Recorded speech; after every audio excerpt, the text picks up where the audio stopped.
হযরত শাহজালাল আন্তর্জাতিক বিমানবন্দরের 3rd টার্মিনালের টিনে ঘেরা নিরাপত্তা বেষ্টনী ভেঙে রাইদা পরিবহনের একটি বাস ভেতরে ঢুকে পড়ে। এই সময় বাসের ধাক্কায় মাইদুল ইসলাম সিদ্দিকী নামে সিভিল এভিয়েশনের এক প্রকৌশলী নিহত হয়েছেন। সকাল 10টার দিকে ঢাকা এলিভেটেড এক্সপ্রেসওয়ের সামনে এই দুর্ঘটনা ঘটে। বিষয়টি নিশ্চিত করে বিমানবন্দর থানা পুলিশ জানায়, সকালে রাইদা পরিবহনের একটি বাস নিয়ন্ত্রণ হারিয়ে 3য় টার্মিনালের টিনে নিরাপত্তা বেষ্টনী ভেঙে ভেতরে ঢুকে যায়। এই সময় রাস্তা দিয়ে মোটরসাইকেল চালিয়ে যাচ্ছিলেন সিভিল এভিয়েশনের senior sub assistant engineer Maidul Islam. তার মোটরসাইকেলটি রাইদা পরিবহনের বাসের নিচে চলে আসে। পরে তাকে গুরুতর আহত অবস্থায় কুর্মিটোলা জেনারেল হাসপাতালে নিয়ে যাওয়া হলে কর্তব্যরত চিকিৎসক তাকে মৃত ঘোষণা করেন। পুলিশ আরও জানায়, মরদেহে সুরতহাল শেষে ময়না তদন্তের জন্য তাকে ঢাকা মেডিকেল কলেজ হাসপাতালের মর্গে পাঠানো হয়েছে। বিকাশে কম খরচে ক্যাশ আউটের লিমিট বেড়ে 50,000, প্রিয় এজেন্টও 2টা। আরও জানাতে যোগ দিয়েছেন সহকর্মী আদিলুর রহমান। আদিলুর, ঘটনাটি কিভাবে ঘটেছে, কারণ কি, কর্তৃপক্ষ কি বলছে?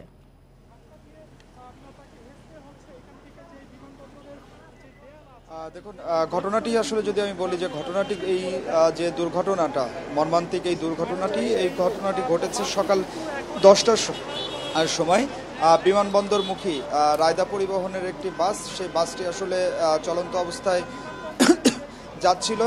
এরপরে বাসটি আসলে নিয়ন্ত্রণ হারালে সিভিল এভিয়েশনের একজন senior sub assistant engineer Maidul Islam Siddiqui, তিনি আসলে এই পথ দিয়ে তখন মোটরসাইকেল চালিয়ে আসলে যাচ্ছিলেন। মোটরসাইকেল চালিয়ে যেহেতু আসলে যাচ্ছিলেন, সেই কারণে এই বাসটি যখন আসলে নিয়ন্ত্রণ হারায় তখন এই মাইদুল ইসলাম সিদ্দিকীর যে মোটরসাইকেলটি, সেই মোটরসাইকেলটি আসলে চাপা দেয়। মোটরসাইকেলটি চাপা দিলে ঘটনাস্থলেই তিনি আসলে মারা যান। কারণ কর্তব্যরত পরবর্তীতে মাইদুল ইসলামের কে কুর্মিটোলা জেনারেল হাসপাতালে নেওয়া হলে কর্তব্যরত চিকিৎসক তাকে মৃত ঘোষণা করেন। আমরা এই বিষয়টি নিয়ে আসলে বিমানবন্দর থানা পুলিশ তাদের সাথে আসলে কথা বলার চেষ্টা করেছি। থানা পুলিশের পক্ষ থেকে আসলে যেটি আসলে বলা হচ্ছে যে রায়দা পরিবহনের এই বাসটি নিয়ন্ত্রণ হারিয়ে চাপা দেওয়ার পরে চালক এবং চালকের যিনি হেল্পার আছেন তারা আসলে পালিয়ে গেছে। এই ঘটনায় এখন পর্যন্ত কাউকে গ্রেপ্তার করা সম্ভব হয়নি। তবে এই পরিবহনে তখন আসলে চালক কে ছিলেন, হেল্পার কে ছিলেন, সেই বিষয়গুলো কিন্তু আসলে পুলিশের পক্ষ থেকে এরই মধ্যে তারা যারা দোষী তাদের আটকের জন্য কিন্তু আসলে চেষ্টা চালানো হচ্ছে।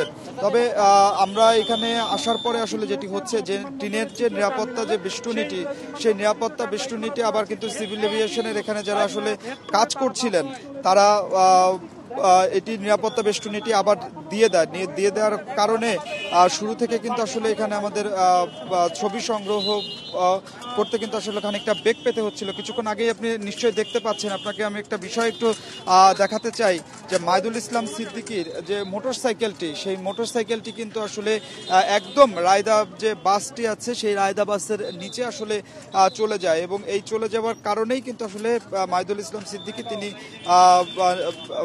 ঘটনাস্থলে মারা যান বলে কিন্তু আসলে পুলিশের পক্ষ থেকে আমাদেরকে জানানো হয়েছে। তবে এখন পর্যন্ত এই ঘটনা সম্পর্কে সিভিল এভিয়েশন বা এখানকার যারা কর্তৃপক্ষ তাদের কাছ থেকে কিন্তু আসলে কোনো ধরনের কোনো বক্তব্য কিন্তু আসলে আমরা এখন পর্যন্ত পাইনি।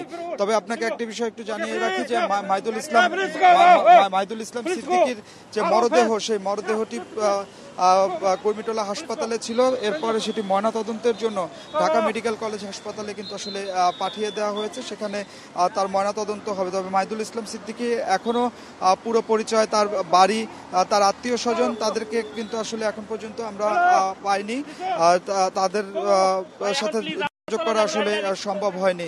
আপনি নিশ্চয়ই দেখতে পাচ্ছেন যে নিরাপত্তার জন্য এখান থেকে কিন্তু আসলে বারবার করে গণমাধ্যম কর্মী যারা আছেন তাদেরকে সরে যেতে বলা হচ্ছে এবং নির্দিষ্ট দূরত্বে আসলে সরে যেতে বলা হচ্ছে। এরই মধ্যে বিমানবন্দর থানা পুলিশের একটি রেকার এই ঘটনাস্থলে এসেছে এবং সেই রেকারটির মাধ্যমে এখন যে বাসটি আসলে দুর্ঘটনার করেছে এবং যে বাসটি আসলে নিয়ন্ত্রণ হারিয়েছে সেই বাসটি জব্দ করে আসলে থানায় নিয়ে যাওয়া হবে। পুলিশের পক্ষ থেকে থেকে আমাদেরকে যেটি আসলে বলা হচ্ছে যে এই ঘটনায় আসলে যারা দোষী তাদেরকে কিন্তু আসলে আইনের আওতায় আনা হবে এবং এই ঘটনায় চালক এবং হেলপারকে ধরতে এরই মধ্যে কিন্তু আসলে অভিযান পরিচালনা করা হচ্ছে বলেও বিমানবন্দর থানা পুলিশের পক্ষ থেকে আমাদেরকে জানানো হয়েছে। তো আমার কাছে ঘটনাস্থল থেকে এটি ছিল এখনকার সর্বশেষ। শাহজালাল বিমানবন্দর এলাকা থেকে যোগ দিয়েছিলেন সহকর্মী আদিলুর রহমান।